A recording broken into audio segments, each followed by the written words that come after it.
is Daniel Safar binti Osman, and my metric number is 085863. And my previous school is SMKA Haji Muhammad Yassin in Muar.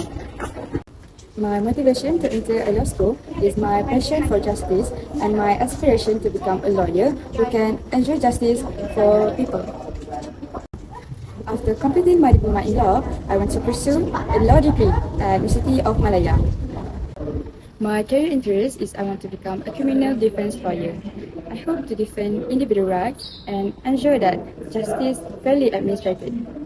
Hi, my name is Hamida Ifa binti Muhammad Asmat. My metric number is 084854. I graduated from Sekolah Menengah Imtiaz Yayasan Terengganu, Kuala Terengganu. After completing my diploma, I plan to continue my studies through bachelor's degree in law. And once I graduate, I hope to undergo chambering to gain practical legal experience and enhance my professional skills. My motivation to enter law school came from watching the movie Legally Blonde. The main character Elwood showed that determination, hard work, and confidence can help someone succeed despite being underestimated. Her journey really inspired me to pursue law and prove that I can succeed through perseverance and determination.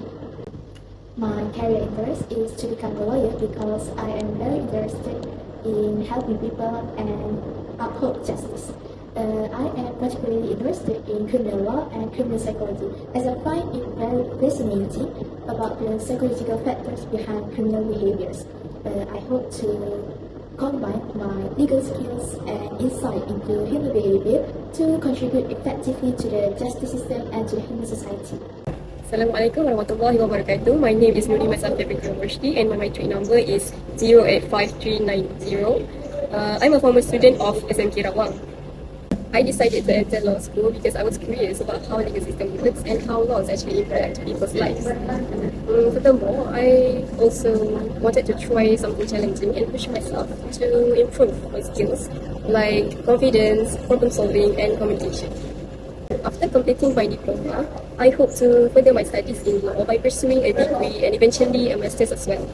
I hope to learn more, gain better understanding and experience in better field, and work towards achieving my goals.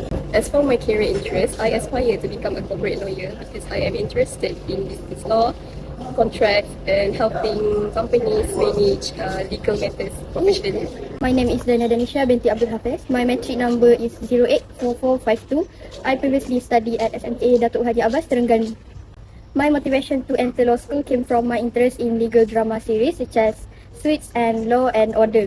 Watching these shows inspired me to learn more about legal system and how lawyers solve legal issues and how they representative their clients in court.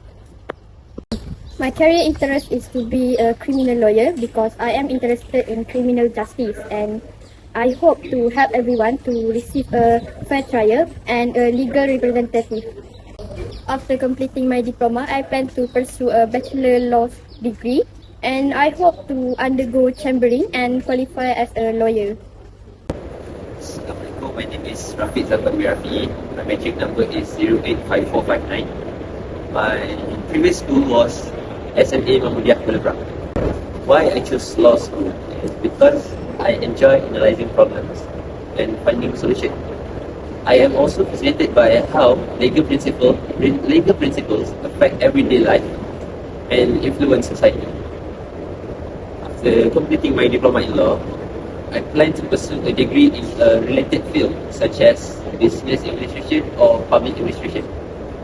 While I value the knowledge and analytical skills from studying law, I believe that I could apply all these skills in many professional environments. Although I do not intend in becoming a lawyer, I believe the knowledge and skills can be applied in the corporate or management sector. Hi, my name is Shadatul Atira binti Syukur. My metric number is 085368. I graduated from SMK Agama Kota Kinabalu, which is at Sabah. I chose to study law because I enjoy memorizing information and I also enjoy reading interesting cases. After completing my diploma in law, I want to continue my study in LLB degree and want to be a qualified lawyer. I am interested in legal career because I want to build a stable and successful career in the future.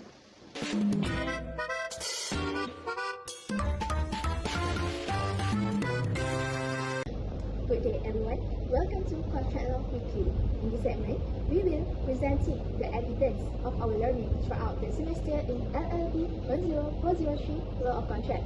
Our reporters will share our lesson learned throughout the semester and the activities that help us understand the important principle of law of contracts. Let's begin with week 1. In week 1, we were introduced to the subject of contract law and its importance in regulating agreements with third parties. As shown on our slide, our learning evidence includes personal notes and lecture notes. Through these materials, we learned the basic elements required for a valid contract, including offer, acceptance, intention to create legal relation, consideration, capacity, and free consent. This topic provided a foundation for the rest of the semester. We studied the topic of offer. As evidence, we have included lecture notes, poster, and personal notes. During these activities, we learned that an offer is a clear expression of willingness to enter into a contract on specific terms. We also discussed the difference between an offer and invitation to trade, which is an important distinction in contract law. We learned about acceptance and its role in forming a legally binding contract. As shown on the slide, our evidence of learning includes lecture notes, Kahoot, personal notes, and group discussions. We learned that acceptance must be absolute, unqualified, and communicated to the offeror. We also explore different methods of communication and the rules governing acceptance. Through group discussion and classroom activities, we develop a better understanding of how acceptance operates in practical situations. In 6 and 7, we focus on the tutorial exercises, revision activities, and assessment relating to offer and acceptance. As evidence of our learning, we also include our tutorial answers, our group discussions, and test papers. These activities allow us to apply legal principles to the problem-based questions and identify legal issues more effectively. The tests also help us to evaluate our understanding and identify improvement from moving on to the new topics. In week 8, we study consideration, intention to create legal relations, and capacity. Our learning evidence includes Kahoot, personal notes, topic summarized, and class discussions. This topic helps us understand the legal requirements necessary for a contract to be enforceable. In week 9, we learned about coercion and undue influence. Based on our slide, our evidence includes personal notes, lecture notes, and test correction. We learned that coercion occurs when consent is obtained through threats or unlawful pressure, while undue influence involves one party using a position of power to influence another. The test correction was particularly helpful because it allowed us to review on our mistake, to clarify legal concept, and to improve our understanding in contract law. We focus on tutorial question relating to the topic of consideration. Our evidence of learning includes tutorial activities, group notes, and group activities. Exercise require us to apply legal principle to factual scenarios and determine whether there is a valid consideration existing. Through discussion with our classmate and lecturer, we have strengthened our analytical and problem-solving skills. We studied misrepresentation. As evidence of learning, we have included lecture notes, personal notes, and classroom discussion materials. We learned that misrepresentation occurs when a false statement induces another party to enter into a contract. We also explore the different types of misrepresentation and the remedies available to the innocent party. This topic helps us understand the importance of honesty and accurate information in contractual relationships. In week 12, we have completed tutorial on capacity and coercion. Evidence of our learning includes group discussion notes and problem-based exercises.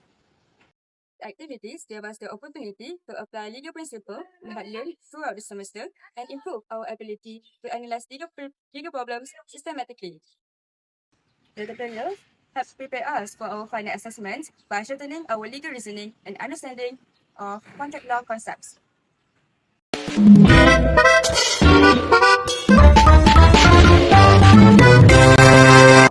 Good day, everyone. Today we will be analyzing two of important cases of contract law using the ILAC method. Okay, so for the first case is Carlyle versus Carbonate Smoke Ball Company, which is a significant case for matters relating to offer, especially unilateral offer. Okay, so the facts of the case, which the Carbonate Smoke Ball Company advertised in newspaper that whoever used their smoke ball product as instructed but still contracted to influencer can claim £100 reward. They also stated that they had deposited £1,000 in a bank account to show their sincerity and seriousness in making this promise. After that, Mrs. Carlyle used the product for a period of time as instructed in the label, but still contracted to influencer. She then later claimed the £100 reward, but the company refused, arguing that the offer was not valid. The legal issue in this case is whether the advertisement made by the Carbonate Smoke Ball Company constitutes a valid offer that is capable of being accepted by the public. The court established an important legal principle that an advertisement can amount to a unilateral offer if it shows a clear intention to be legally bound. A unilateral offer is a type of offer made to the world at large, where acceptance occurs through performance of the required conditions rather than through direct communication. In applying the law to the facts, the court had to examine whether the company had a serious intention to be bound by its advertisement. The court found that a statement about depositing €1,000 in the bank was a strong evidence of intention to create legal relations. It showed that the company was not merely engaging in advertising for free, but was actually serious about a contractual promise.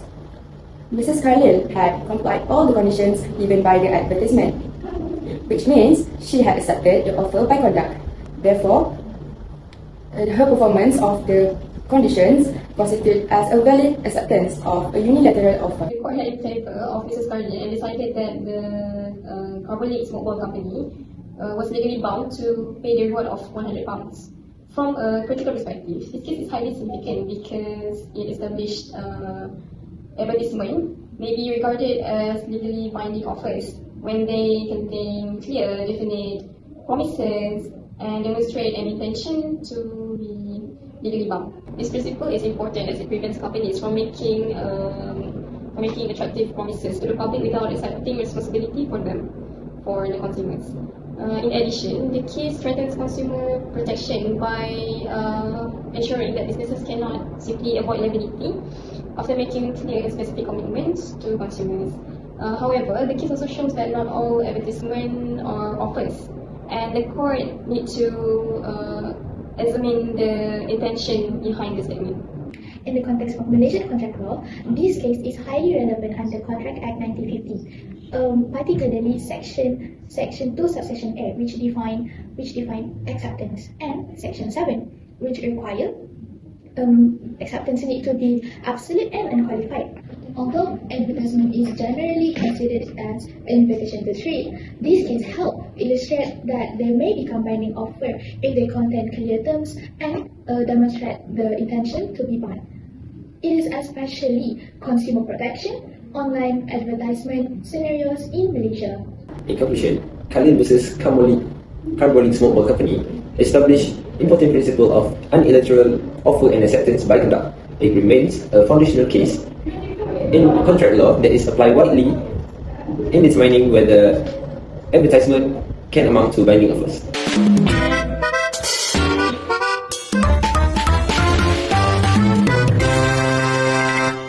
Okay, so for our second case, we will be discussing the case of Feldhaus versus Bundy, which matters related to acceptance.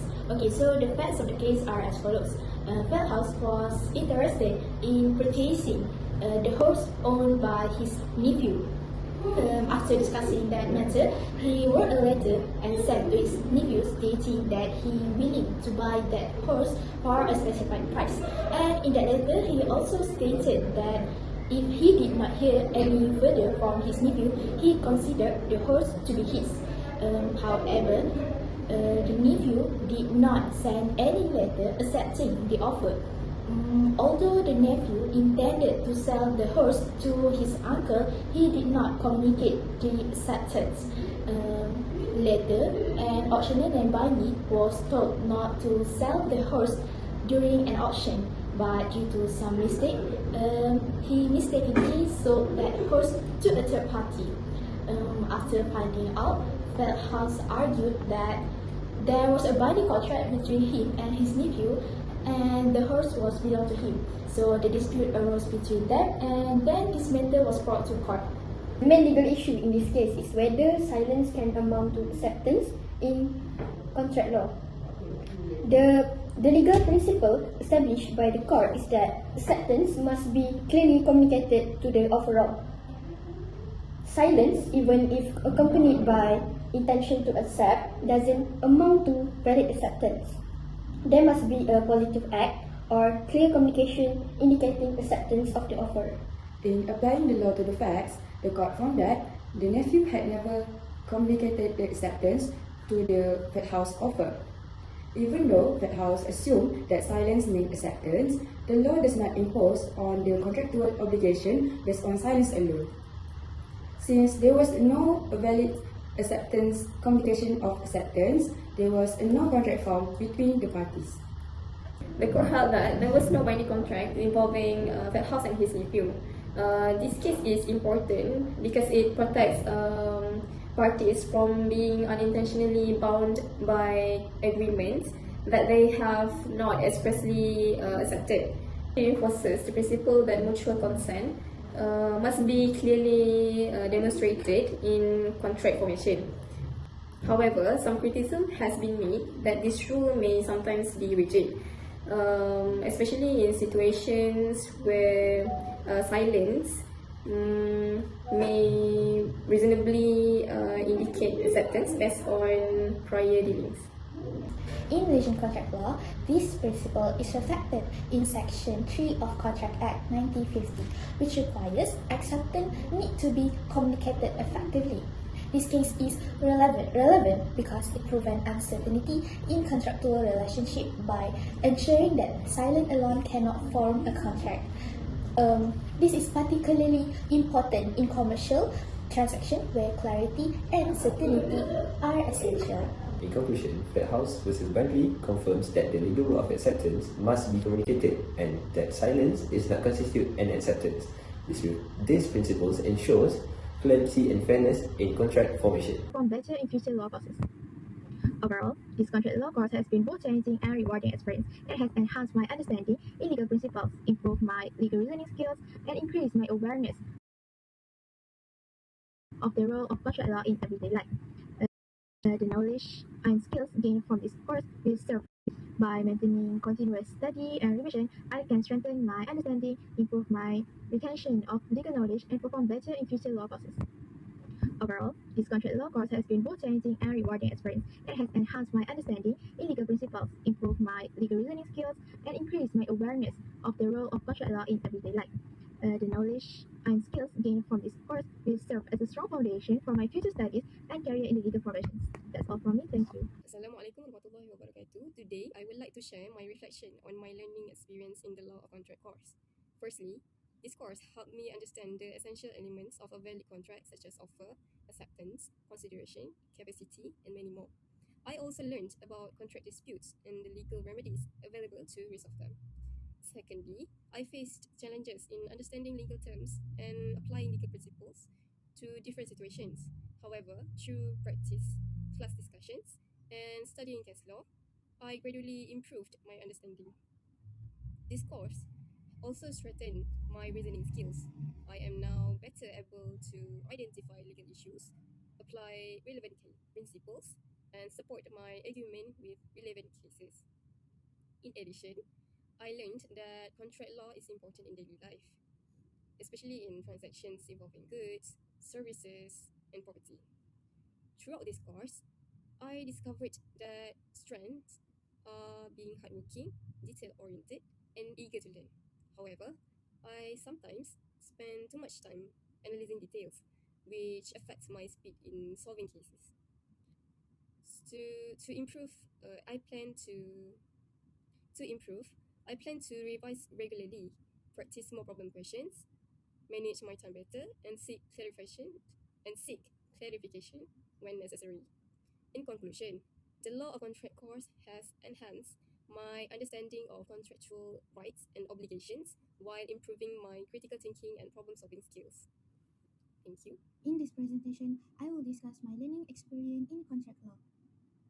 First, I gain knowledge about the core principle of a valid contract, including offer, acceptance, consideration, intention, the correct legal relation, and capacity. I also learned about vitiating factor and legal remedies as how common law and statutes work together. One of the challenge I faced was understanding complex case law and applying legal principle to different fact situation. Sometimes it was difficult to identify the legal issue, the legal issues hidden in a problem question. Through this course, I improved my legal reasoning skills. The ILEC method helped me analyze legal problem more systematically. I also become better at identifying important facts and evaluating argument from different perspectives. Contract law is important in daily life because it applies to many everyday transactions. It also helps consumer understand their right and reduce the risk of disputes through clear arguments. My strengths include analytical thinking, legal research, and legal reasoning. However, I sometimes overcomplicate simple issue and lack confidence when interpreting ambiguous terms. To improve myself, I plan to write regular case brief, practice time problem solving question, and participate more actively in group discussions. In conclusion, studying contract law has strengthened my legal knowledge and critical thinking skills, while helping me understanding the importance of contract law in everyday life. Thank you. I would like to share my reflection on my learning experience in the law of contract course. First, under knowledge gain, I learned the basic principles of contract law. I also gained a better understanding of the elements of a valid contract, such as offer, acceptance, consideration, and intention to create legal relations. Besides that, I learned the differences between void and voidable contracts and how legal principles are applied through case studies. Next, for challenges faced, one of the main difficulties I encountered was understanding legal terminology and court cases. Some cases were quite complex, and I sometimes found it difficult to apply the correct legal principles. Memorizing case names and legal concepts was also challenging for me. However, through continuous learning, I noticed an improvement in my legal reasoning skills. I became better at identifying legal issues, applying the ILEC method, and analyzing cases more effectively.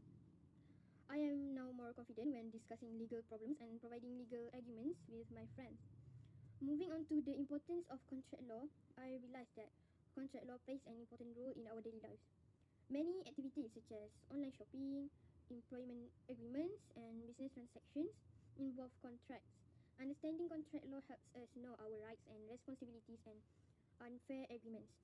For my personal strengths, I am responsible, committed to learning, and willing to participate in discussions. I also enjoy working together with my group members. As for my weaknesses, I sometimes overthink legal questions and lack confidence when presenting. I also tend to forget certain details if I don't revise regularly. To improve myself, I plan to revise my notes consistently, read more contract law cases, practice answering legal questions, and improve my time management and presentation skills. In conclusion, this course has helped me understand the importance of contract law and improve my legal reasoning skills. The knowledge and experience I gain will be useful for my future studies and career in legal field. Thank you. Today we're going to talk about reflection on my learning journey in the law of contract. So the first one is the knowledge gained from the course. So for the law of contract, I learned that every single thing is important in our daily life because even a single thing can form a contract and it affects the people around us. And this course really opened my eyes to the fact that contract is not just about actually a foundation of trust, responsibility, and relationship in the society. So next, we move to the challenges I face during learning. So for me, I think contract law is something so abstract because most of the concept and the principles we cannot see it. For someone who hard imagining them in the mind, it's become my challenges, and it's very challenging to truly understand the concept. However, I will not let this challenge as push me to get push me to my goal. I I cannot keep this become. I will move forward to overcome my hardship. So this also pushed me to become more patient, curious, and consistent in learning, so that I can understand the concept well, the principles. So next, in improvement in legal reasoning skills. So in every subject, the different ILEC.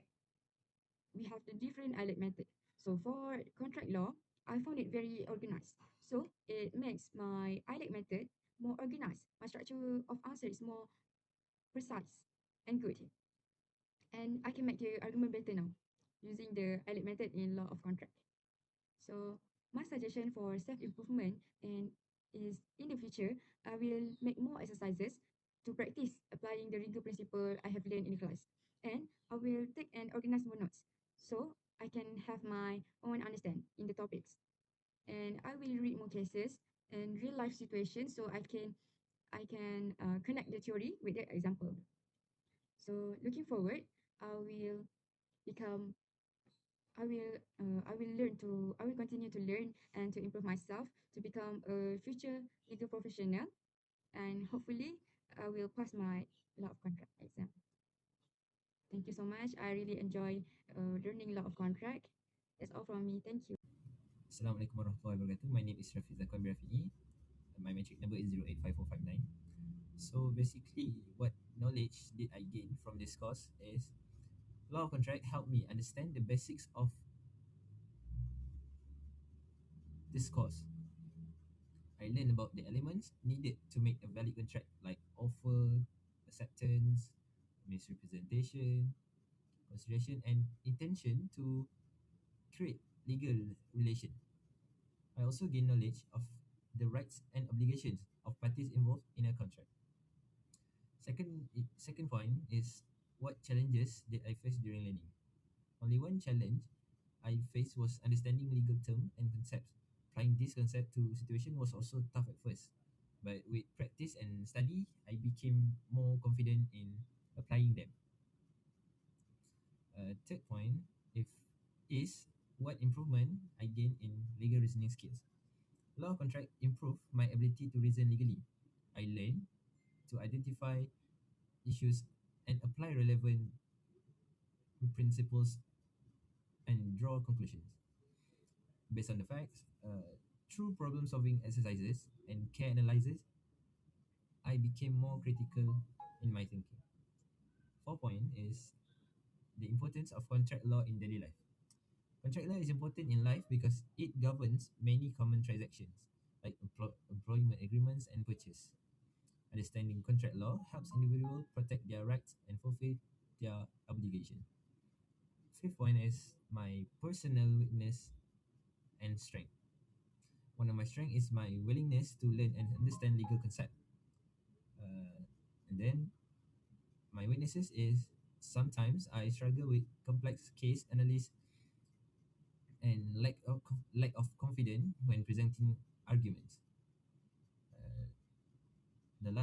Lastly, my suggestion of for self improvement to is to improve. I plan to read legal cases and material to strengthen my understanding of contract law. By using the ILEC method, this course taught me like this course made me more understanding about ILEC even though my last semester we are already using ILEC, but law of contract give me more understanding and make me more confident in applying them. That's all from me. Thank you.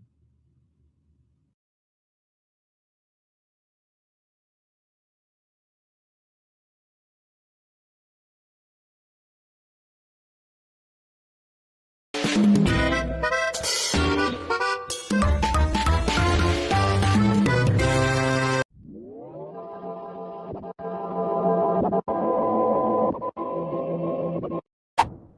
conclude our presentation, we would like to summarize our overall learning experience in the law of contract throughout this semester.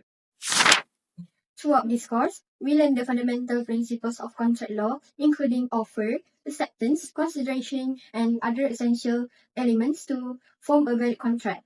These topics help us understand how contracts are created and enforced in real-life situations.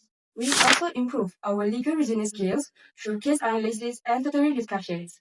By applying IRAT method, we also can identify legal issues more clearly and structure our answers in a way more organized. One of the most important lessons that we learn is the importance of clarity and communication in contract formation. For example, by looking at the cases we studied showed us how small details such as misrepresentation or acceptance can significantly affect legal outcomes. In addition, we learn how contract law applies to daily life, from simple agreement to business transaction. This knowledge is important because contracts are part of everyday activities, even without us realizing it. In conclusion, this course helped us strengthen our understanding of contract law and significantly enhance our analytical skills. We believe that these skills are very useful for our future studies and legal careers. Thank you.